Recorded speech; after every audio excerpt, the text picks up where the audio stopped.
Welcome back, everybody, to another edition of the Sports Frenzy podcast. Phil Penarski joined once again by our News 8 sports correspondents, Dean Holzwarth and Andy McDonald. Gentlemen, another great week of sports here in the state of Michigan. We'll, of course, touch on the Detroit Lions coming up in just a little bit and some other things to be on the lookout ahead for this upcoming weekend. But we got to start talking about the Detroit Pistons. I mean, they are in the midst of a great start to the season over in the NBA. We touch a lot on it over on our other show, NBA8. Be sure to tune in. Just have to plug that in while we still can. But like I said, Detroit on a 7-game win streak, currently 9-2 and tops in the Eastern Conference. They gave us a bit of a scare last night against the Washington Wizards, needing overtime to come out ahead there. But guys, again, a really great start for Detroit. What's been the most impressive part, I guess, to this first start for Detroit?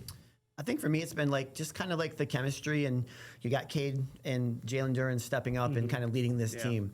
Best start in 20 years for the Pistons. The last time they started this well was 2005, 2006. So it's been a long time coming. I think, we all talked about kind of how the East was kind of wide open, we felt like this season because of the injuries to some of the top players, and you're kind of seeing that play out right now. But yeah, Pistons are playing so well. They're just a fun young team to watch. I was a little worried about last night, I'm not going to lie, because it was their third game in 4 days, and even though they were playing the terrible Wizards, I kind of felt like that game was going to be close, but they've obviously found a way to pull it out. And so that's what good teams do, right? They find ways to win even against bad teams, even when they're a little bit tired, even with injuries. You have Sasser out right now. You have Isaiah Stewart out. You have Tobias out. So Jaden Ivey's still out. So Pistons were doing it last night with some backups, and so that was fun to watch.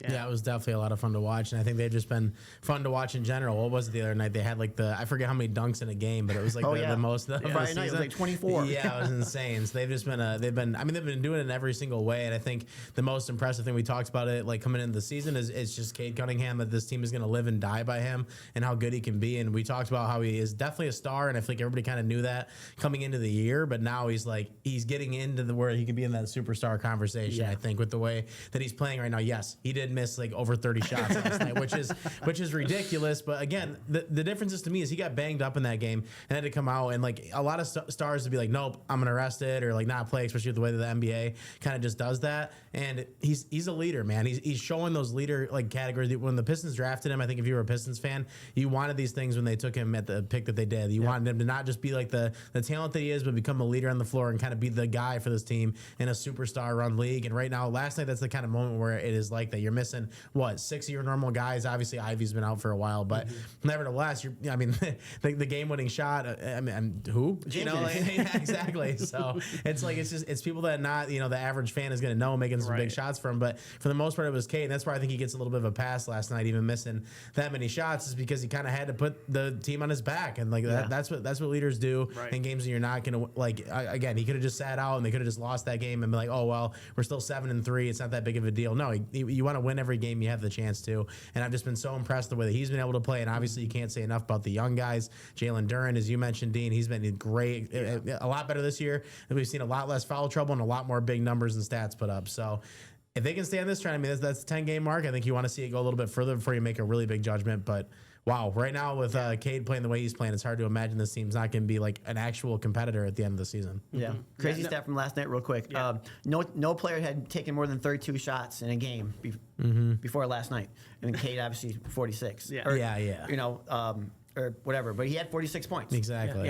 So there was some stat line with his assists, his rebounds, his steals or something. Yes, usually the first player shots. Yeah, he was like the first player doing it, like Michael Jordan or something like that. I was like, pretty good company. It's like one of those stat lines, like an ESPN stat or whatever you want to call it. But again, no matter what, if you're getting your name put next to Michael Jordan on anything, I don't care what it is, you're doing something right. So you can say those guys took too many shots, and that maybe that's people have some beef about them. But at the end of the day, who cares if you're putting up those kind of things? You're getting the results and the win. I mean, I think you got triple-double. I think anybody would take it. That's for sure. Well, and I'll say this about the shot attempts. I mean, 45 shots is crazy for any one player, but considering that they were down a couple of guys that do normally get those shots, I mean, somebody's got to take them. Wouldn't you want Cade to be the guy taking them? And again, he's been playing out of his mind this year. I mean, I'm so glad we were all kind of on the same page at the beginning of the season that this was going to be kind of another breakout year for him. But I got to say, the rest of the team has also looked very, very good. I love Isaiah Stewart. I think he's been playing really well, kind of as that a starting power forward. And Jalen Durant, I have always loved his game. All he does is catch lobs, block shots, and grab rebounds. I mean, against Utah, he had 22 points and 22 rebounds. So, again, you're getting a lot of really great play from a bunch of guys on the Pistons. And, again, it's equating to 9 wins to start off the year. No, and that it feels like you mentioned Jalen Durant. It feels like he's like a Pistons center. Like it feels like he should be here. You know, it's Ben Wallace, Andre Drummond, kind of. This team gives you a lot of the same vibes as like kind of how the Lions have been. Like where a lot of these guys seem to love to play for each other. They love playing for Bickerstaff. Like it just seems like to be very similar vibes. They all want to be around each other. And in a year where they have a chance to take advantage with some of the injuries that we've mentioned time and time again, they're doing it right now. I mean, there's no doubt about it. Again, like you don't want games to go the way they did last night. Washington's what 1-10, so you don't want the game to go that way. But again, when you have all the injuries they have, any win you're able to get in the NBA, if you're that banged up, is impressive because everybody deals with those injuries every single night. I mean, there's always game time decisions and stuff in this league, so that's just a part of it. Is finding a way to win when you don't have all your guys. And right now, if those main guys can keep playing for him, and Cade and Asar Thompson playing as well as he's been playing too, especially defensively, I think has been huge. Yeah, for sure. I mean, I keep watching for Ron Holland to come on. I like a lot about his game too. Yeah. So I mean, there's so much to like about this team, as young as they are. If they can just, Cade had some injuries his first couple of years, and he's been able to seem to get over that and start playing. And you're finally able to see him keep blossoming, getting better. So it's just a complete team right now. It's hard to imagine that they go any other direction than where they're going. Mm-hmm. Absolutely. Well, I kind of want to bring this back to the rest of the Eastern Conference because it is kind of wide open right now as far as maybe who are the top teams. I mean, the Chicago Bulls looked really great to start the year. They've kind of fallen back to earth a little bit, but still, I mean, they could end up in the playoffs. I mean, where do we kind of see Detroit as it stands right now and sort of the full landscape of the Eastern Conference? Are they the favorites in the East right now? I mean, you have to say so. Like you said, 10 games is a very small, or 11 games is a very small sample size. But you look at some of the other teams. I think Knicks are a couple back behind them, but like obviously the Cavs aren't as good as they have been. Milwaukee's okay. I think Giannis got hurt last night, maybe. So like, there's just a lot of transition right now, and just teams having to make adjustments for losing their stars. Boston's obviously faltering a little bit, without Jason Tatum. So it's a wide open, like I said, and I think the Pistons right now are one of those top teams, and if they continue to play at the level that they have been, then they're going to stay at that way. I think if you ask most people still, like from a national scope, they would probably still tell you maybe the Knicks are the favorite just because of who they still have on their roster. But I don't even think I don't think that's the truth right now. I think it really is the Pistons. Like there was a reason that people thought they had a chance to win this conference coming into the year, and that's because of who they had coming back, and they were healthy. So, and again, they're not that healthy right now. They do need to get a little bit healthier. You don't want to see a lot of these guys missing a lot more games. They might be in trouble, but they don't even have Jaden Ivey yet this year, and they haven't seen him play. So who knows what that can unlock as well. So there's just so many possibilities for the Pistons. They just need to, I think it's Bickerstaff's job just to kind of keep these guys moving in the same direction that they're on right now. And it's hard to imagine that this goes on for, 10 more games where they're, sitting at a record of like say 15-6 or something like that.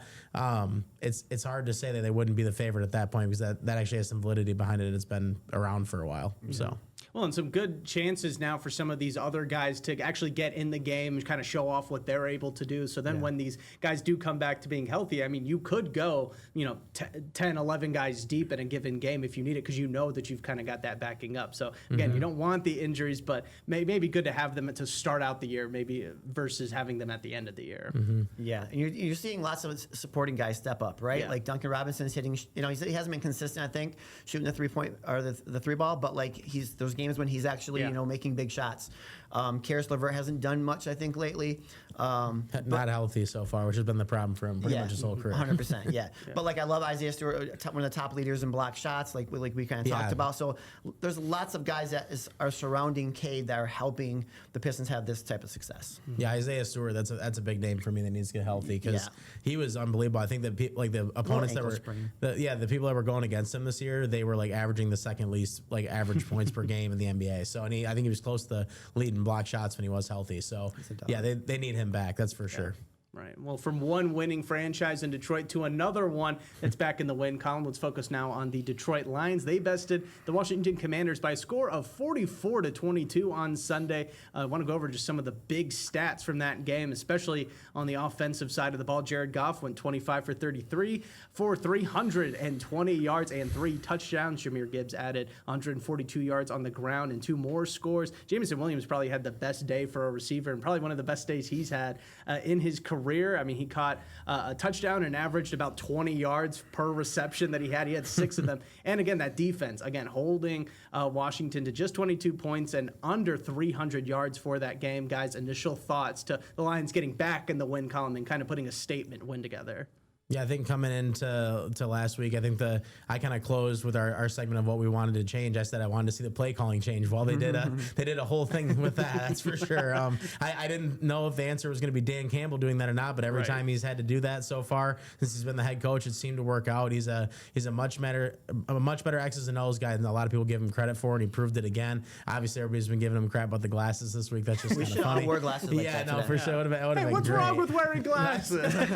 Oh, sorry, Phil. Yeah, right. Well, he did say, like, I think he's like, I just can't see anything up close. Like, Right, is that what's your problem with it, Phil? Is it, I is can't it see near? anything. If I take these off, I'm be looking all over the place. For sure, no matter what. So no contacts. I'm blind as a bat. Yeah, it's funny because like he mentioned that he's like, oh well, I can't see anything from like I can see from far away, but I can't see anything close. It's like, oh, should he be in the booth or something like that? But no, there's no way that guy's staying on the sideline. But yeah, end of the day, that was what I wanted to see. I wanted to see more creative play calling. I wanted to see them have more simplistic plays too, because I felt like that was kind of the problem. Is like they were just getting into some of these situations. They were running plays that just really weren't working for them with the offensive line injuries that they've had and stuff like that. I want to see more quick hitters. I loved the drive where they got Jameson Williams involved, like actually inside of 10 yards throwing in the ball. And he was able to pretty much move them down the field in that drive. And you could see the passion, from Jameson coming to the sideline. I don't know if you guys saw that at the end of that play, but he came off and like he tapped Dan right away, and then Dan came back, gave him a hug and stuff. That's cool to see because he wants to get more involved. He's been very, very humble about it, and kind of just moving on with it, as he hasn't been as involved as fans would probably like to see earlier in the year. But that game he was a huge part of why they were doing well. That Amon-Ra had a touchdown. You got the running game going again because of it. Again, this is the Commanders, so I'm not gonna jump off of everything I said last week. I'm still wondering what's gonna happen. I mean, that Philly Green Bay game last night, I think the defenses were great. That was so exciting. That was Lots just of points not. in that game. That was not good football on offense. Jordan Love will give you these games where he could come into Ford Field on Thanksgiving and destroy them again. Who knows? But he comes into some of these games where he just looks lost when he has to go back there and throw. So it feels like you never know what you're gonna get. And obviously some of those games are still looming large, and we'll see what they're able to do, especially this weekend Sunday Night Football against the Eagles. But I said that last week they needed to change the mojo going into that game. I think they did just that. So they got everything going for them. If they can win this game against if we thought Baltimore's a big win, you win this game against the Eagles, then you're like, okay, Philly, just wait till the playoffs. Like whatever, it doesn't matter what happens until then. It feels like at that point, like they're on the right path. That's for sure. Yeah, here's what I want to see. I want to see them continue that into Philly, right? Like no doubt. everything. But the Lions are just so dangerous, right? Like so many playmakers. And if you look at the NFC East, I think that's why the NFL or NFC. NFC conference. That's why I think they're the favorite right now, because there's just so many playmakers. They can spread the ball around, and like you said, I love how Goff got the ball out quickly, and I think the running game is just so important, right? Keeping that offensive line healthy, because you get 6-7 yards on first down, and then it's obviously Goff can throw those little quick slants to whoever, Laporta, St. Brown, Jameson. So it just opens up so much more when you can run the ball. And the Minnesota game, they couldn't run the ball for whatever reason. So I think that's super important with them going forward. But no, it was great to get their confidence back, and Dan Campbell did a great job calling plays. No, that's for me, against the Eagles going. I mean, you had Jahmyr Gibbs get 142 yards in this game on 15 carries. Obviously, he had a really long run again. But David Montgomery also getting 71 and 15 carries. You like that. That's when they were good. They were doing those kind of things. Yep. And last night, I think it was kind of hitting a little bit. I feel like I heard some people say today that Josh Jacobs didn't have his. I thought Josh Jacobs was getting 5-6 yards of carry last night. You can run on Philly. The problem was anytime Green Bay went to pass, there was just absolutely no threat last night. So for the Lions, I think the difference is you can run, get those 5 yards on first down, and then continue doing those quick hitters like they did last week. I think that's going to be huge in this game. Don't get too cute. And I don't think Dan will. I think he'll do what they need to do to win this game. Yeah. And obviously that was kind of the big talk after the game, was the fact that Dan Campbell had taken back over play calling duties for the offense, but he made it sound like the entire offensive coaching staff was in his ear throughout the game, offering suggestions. They were in constant communication. Safe to say that Dan, though, kind of made the right call of going that route. I mean, we did see the Lions offense produce quite a bit earlier on in the season, but again, he kind of said that he wanted to make this change to kind of get everybody back up, kind of shake things up a little bit. Yeah. And it's safe to say that it did work in that game. Does it kind of work going forward, do you think? I think it does. I mean, he wanted to try something different, right? And it worked. But it is a collective effort with all those offensive coaches, being able to talk to each other and what's the best for this drive or what's best coming out of halftime. So I think it was an effort amongst all of the coaches. But obviously Dan Campbell is the one making the call on the plays. And going forward, I think that you're going to continue to see that, right? And if they do have a game where they falter, I mean, I just don't know what they're going to do from there. But I just don't see anything changing right now as far as him calling plays, and John Morton still having obviously input into what kind of goes on within the offense. Yeah, no, for sure. It sounded like it wasn't anything to do with any players or anything coming to Dan. It was Dan's decision, and that's good for him, because when you see, I mean, I don't want to say everybody saw it last week. It wasn't just me, but when I said their play calling needed to be less vanilla, they needed to be more involved with that, or just do something different. It's good that he made the switch now, because he didn't wait and let this keep getting worse. If they would have come out and won this game 21-17 or something like that, and their offense didn't look good again, we would have probably felt really crappy going into Philly on Sunday night. But the fact that he was able to make that change and prove again that he can run this offense when he makes the calls, I think that they just keep doing it that way, and they don't need to change it now, and I don't think he'll go back to that. But again, a true pro from John Morton to not really get too upset about it, and just still be a part of the staff, and have his input in there, because it is valuable, and he had some good games too. But again, Dan Campbell knows this offense, man. I think he knows his players better than anybody else, and right now there's really no other reason that they should have anybody else calling plays. That's for sure. Well, and how refreshing is it to have a coach who's in charge like Dan Campbell is, and just have a direction, know what he wants to do, and just go out and doing it. It's not, let's tinker with this a little thing. Maybe we just had a bad week. Maybe let's keep writing the pattern. No, he acknowledged that the offense needed to be better, and he was the one to make that decision. And again, it kind of paid off for him. So again, it was very refreshing to see. The Lions, of course, retaking the share of the lead of the NFC North. Now they're tied with the Chicago Bears, but they have passed the Green Bay Packers, who lost to Philly. But now Detroit does take on those Eagles on the road on Sunday Night Football. It's going to be a big game. How does Detroit come out with a win? I think just kind of continue doing the same things, right? Spreading the ball around, making the offense a little bit more simple, being creative with your play calling. But I think defensively they have to step up, right? There was a couple drives that Washington had that Detroit's defense was a little loose, and but they're getting healthier. I think the secondary is, and we just have to make sure we stay healthy. I think maybe Malcolm Rodriguez comes back this week. I don't know, but Jack Campbell, I'll tell you what.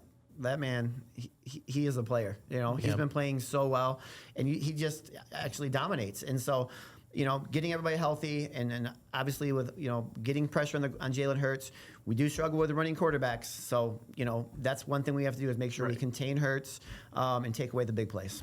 Yeah, offensively, it's stay on schedule. I think the Lions usually come out with set plays they have before drives. They want to, kind of go in order, because they expect to execute them that way. And if they can stay on that kind of a plan, throughout their drives, I think it'll be good.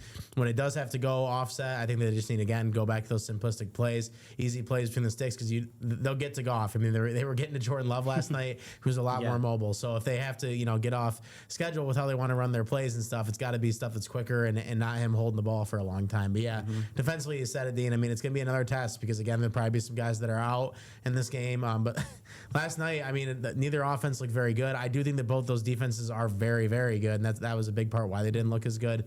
But you don't want to get ahead of yourself for the Lions and just think that you can shut down their offense, because of what you saw Green Bay do last night. They need to execute, and I think getting pressure on Jalen Hurts is huge. I think shutting down Saquon Barkley is usually the first part with that offense, a lot of teams have been able to do this year, and that's probably why they've struggled at times. But I don't care what A.J. Brown's stats are all year, or Devontae Smith. I know they've had their drama and their issues there. Those guys are still very good, and if they're not careful, they'll get burned. So they need to make sure they shut it down at the line of scrimmage and make it predictable passing situations for the Eagles. Right. Well, and it's important to know, even with all the drama surrounding the Eagles, they're still tops in the NFC right now. It seems like it still doesn't only matter have two with that losses. team. Yeah, exactly. They'll have drama. I mean, last year they had drama throughout the entire season, and then they go in the Super Bowl. I mean, A.J. Brown was talking about how maybe I'll get traded, but then they're like, are you happy in Philly? He's like, yeah, I'm happy. It seems like it's well, as long as we're winning, then I guess whatever. It doesn't really matter that much. They just don't look the same, right? It's not the same Eagles team. No. No, for sure. It feels weird. They're just, I don't know. They're not very consistent, and I don't think they're as dominating as maybe they were last year. I agree with that. If you had to tell me what game I think was the hardest left in the Lions schedule, I would tell you the Rams. I think that's going to be the most difficult game, because they just, I think that they're the best in the NFC right now. That's my pick. So I think it's, when it comes to all the teams that are out there, I would pick the Eagles to fall off first, just because it seems like they're just not consistent right now. Yeah, well, another Sunday, another big game for the Lions. Again, they'll be taking on the Eagles on Sunday Night Football right here on News 8, and we'll be talking all about that game next week right here on the Sports Frenzy podcast. Let's move on to the college ranks now. We've got two teams with two very important games on their schedule this Saturday, that being the Michigan Wolverines and the Michigan State Spartans. Big games, specifically for the Wolverines, as they head on out to Wrigley Field to take on the Northwestern Wildcats. That's going to be a super big game, not just for Big Ten standings and also Michigan's chances to kind of keep creeping up the college football playoff ladder. But again, a big deal because of just the scenery that's going to be around them. It's going to be a spectacle there in Chicago. But again, we touched on it a little bit last week. Michigan will be without running back Justice Haynes. Are they able to kind of overcome that against the Wildcats in your minds, or is that maybe too big of a hole for anybody on Michigan's backfield to kind of pick up where he left off? It's hard to imagine that Michigan loses this game, I guess, just because they've been, even when the games have been close, they've been able to find a way to get out of it. But I do think this game is going to give them trouble again. I can't see Michigan just walking into this game and walking out with an easy win, because Northwestern has played with a lot of teams too the past couple of weeks. So they've looked a lot better than anybody thought they were going to be this year. So this is one of those games where after the bye week, I know Dean, like you kind of mentioned with the Lions last week, sometimes that can hurt a team more than it helps them. But I feel like with this, it just they had to have a little bit of a reset, I think, before going into this game with losing Justice Haynes and everything. That's huge for them to not have him on the field anymore. This is where, like, the last three games, it's do or die for Michigan. If they want to make the playoff, they got to win all three of them. I think everybody knows that. This is where you want to start to see Bryce Underwood unlock that next level. If he doesn't start to do that, I think if he doesn't throw for more than 150 yards in this game, and they don't have, I think Michigan will lose this game. It really falls on him in that passing game to start putting up more numbers on offense, because if you give Northwestern too many chances, I think it'll come back to bite them. So it really comes back to me on how they're able to execute in their passing game and open it up more for the running game, because Northwestern, they've been decent against the run this year, and if they can stop Michigan there, I mean, Bryce has to prove he can do something with his arm. Yeah. Do they play? They're playing at Wrigley, right? Yes. Do they do like the third inning or third quarter stretch? That's a good question. I'm gonna guess no. I've always thought about going to a game like that. I feel like it'd be so weird to watch as a fan in a baseball field. In a baseball field, yeah. 100%. For me, I think there's a little bit of sense of urgency for Michigan, right? Number one, you can't look ahead to Ohio State, right? You just have to take care of these two games and continue to get better. But I think you just have to stay healthy. They're with a win as any way that you can, but you do have to see, like you said, Andy, Bryce Underwood kind of step that level up of play, throw for more yards, run that offense a little bit better, finish in the red zone, right? Score more points. And, Michigan's not going to blow away anybody, right? And if we do see it, that'd be great. But they've let teams kind of hang around in most of their games this year. So I just want to see some consistency, stay healthy, don't look ahead, and just kind of, focus one game at a time before you get to Ohio State. Yeah, it feels like Michigan's defense will do what it has to do, because they've done it pretty much every week. I mean, they've had some slip-ups and didn't look very good at USC, but I can't see them being the problem this week. It's going to fall on Michigan's offense if they're going to do anything this year. Yep. Absolutely. Yeah, well, again, that's happening this Saturday. Also happening this Saturday is the fact that Michigan State is back in action. They are currently riding a 6-game losing streak, kind of the opposite of the Pistons right now. They're playing host to Penn State this week, and another team that has been slipping this season so far. Again, I mean, how big of a win does Michigan State need, especially against a team kind of like Penn State? Again, still super talented. I mean, it looked for at least the first half that maybe they would hang with Ohio State. But again, I think there's a lot of turmoil there. There's a lot of turmoil in East Lansing as well. I mean, how big does Michigan State need this win? They need it, but they're not going to win. Really? I think Penn State played so well against Indiana and should have won that game, except for that incredible catch. I think Penn State's going to go in and just drub them, to be honest with you, right? I think State right now that has nothing to play for. They're not going to make a bowl game. Their coach is going to be out the door. So in my opinion, you can say they need a win. They do need a win, but they're not going to win. I think with Michigan State, it's hard to I haven't seen it with these players wanting to play for. I mean, you see differences with teams like they want to play for their coach, right? A good example is with the Dolphins this past week against the Bills. Like, for whatever reason, they seem to keep playing for Mike McDaniels. Like, it just seems like no matter what they try hard for him. They like him, the players that are on that team. It just doesn't have the same vibe in East Lansing of this team. Like, I'm not saying that the players dislike the guy, but I just don't think they have a lot of faith in the guy. And they probably all see the writing on the wall and understand that he's going to be gone at the end of the season no matter what. And when you have Penn State, who almost just just beat Indiana and probably should have won that game if it wasn't one of the craziest catches you'll ever see. Right. In the back of the end zone, they got Iowa on the road in Kinnick.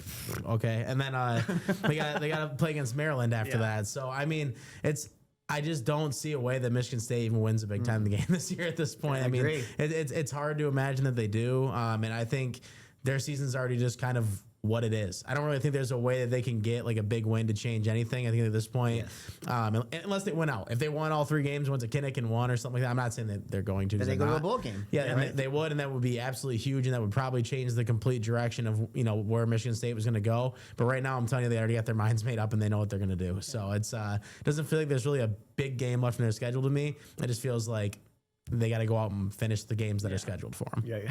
Well, obviously, I don't like speculating on this show, but I mean, let's speculate a little bit because, I mean, we've talked about it for a couple of weeks now about just the disjointness that's going around Michigan State right now, especially playing for head coach Jonathan Smith. Yeah. A lot of people have been asking for him to be fired, wondering when that's going to come. We've seen all these other programs get rid of their high-profile coaches, and they weren't even doing too bad. I mean, you look at Penn State, they were falling off pretty quickly, but again, they still have shown life at least this season. LSU, again, still, they hung around with Alabama even without Brian Kelly. So all these other schools are jumping off the ship quickly and getting rid of their head coaches. What is the holdup in East Lansing? Are they maybe hopeful that they kind of win out and just kind of see what happens at the end of the season? I mean, I guess I'm just kind of wondering how you guys are viewing the situation there in East Lansing. Well, yeah, that's exactly it. You mentioned the Penn State LSU thing. The thing is that they're kind of past it. Their players are past it. Like they got to finish the games that they have to play, right? But like they're on with probably some coordinator that they want to play for more, like help him or whatever. It feels like with Michigan State, it's just like they're stuck in the same thing. There's no motivation added. I think with Michigan State, I don't want to like say it's for sure or anything like that, but I'm pretty sure it's probably something with like his buyout. I would imagine, like if he makes it through the season, then maybe they don't have to pay him as much. You are right. There's there's some number there's there. A date, like February 1st, where they would have to pay him more than they would if they fired him during the season. That's why I said before last week, it was like if they got to this bye week, I felt like they would get rid of him. If there was any time they're going to get rid of him during the season, it was going to be right now. They didn't get rid of him. So he's definitely finishing out the season, and it must be a money thing is all I can think of, because otherwise there is no way that this guy would still be their head coach with how everybody at their university seems to feel about it. And I think he kind of knows that too. So it's pretty much just finishing it out for Michigan State, and I really don't think there's any saving his job at this point. Yeah, same. I mean, did the Michigan State have to buy out Mel Tucker? Right. Well, did they come to an agreement? Is that still going on, right? Yeah, there's a lot there with what happened. But still, Michigan State has paid out a lot of money, obviously, with the Nassar thing. Like, there's just been a lot of money at Michigan State that's gone out. And so, I do think they're trying to save money by waiting until a certain date to do it. But, I don't think there's any hope for him, obviously, being able to come back. But, like, Phil, you talk about being high. Michigan State's not a high-profile school like your LSU, like your Penn State was, right? And there was expectations there, high expectations for those two programs, and that's why Kelly and Franklin are gone.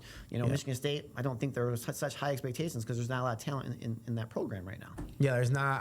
I do think they can be high level. I think they've shown it for 10 years when D'Antonio was there. They can be that good and they can play that well. And I think right now. Yeah, I think that's like whoever does change this, it's probably going to come out of nowhere. I don't think that Michigan State, like they've fallen so far off the cliff now that all these people that want Urban Meyer hired or whatever that like he's not. I don't see somebody like that taking this job right now. Like it's gonna have to come from donors giving enough money to somebody that they believe in, and they find a way to turn it around. Because it's kind of always how it's been at Michigan State. It's never like Tom Izzo wasn't a huge name until he became a huge name. Mark D'Antonio wasn't a big name until he became a big name. That's how Michigan State seems to do it, time in and time out. Obviously, college football's in a much different spot right now, but it just feels like if Michigan State's going to do it, it's going to be somebody with a plan that finds a way to work. Because right now, it's just it's like you said, with everything they've had happen in the past, it's just been a tough spot for them to be in, and it sucks for Spartan Nation because they were so high up, and it felt like maybe they were just going to consistently be competitive even after D'Antonio left, and they just haven't been able to figure it out since basically Kenneth Walker, and then everything went wrong with Mel Tucker. So. Yeah. Again, just wanting to see what's going to happen next with the Spartans and, of course, the Wolverines as well. I mean, Saturday is a new week. Maybe things change. You never know. I'm just trying to say. Exactly. Phil's a positive guy. Trying to be. I'm going to tell you right now, it's not going to change. I'll be that guy. Yeah, that's for sure. Somebody's got to be positive, right? Yeah. One good cop in the crowd. Yeah. All right. Awesome stuff. Well, Dean, Andy, thank you both so much for stopping by. We'll be back again next week, breaking down another week of sports here in the state of Michigan. Looking forward to that one. I want to thank everybody so much for tuning in, and we'll see you again next week.